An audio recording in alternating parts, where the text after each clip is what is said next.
Speaker notes are a great way of writing notes to remember speaking points during a presentation. To edit notes, first click on the View button.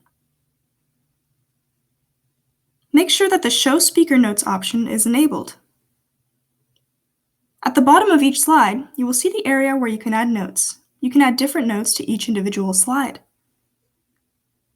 When you want to view your speaker notes while presenting, you can click on the arrow to the right of the Present button and select Presenter View. This will put you into presentation mode and will open a second window containing audience tools and speaker notes. Click on the Speaker Notes link at the top of that window to view your notes. You can use the pull-down menu to the left to navigate to different slides. Click the plus or minus buttons in the top right corner to zoom in or out of your notes. If you are presenting to an external display, you can keep the Speaker Notes window on your computer screen and the presentation on the external display. This way, the speaker notes will only be visible to you while presenting.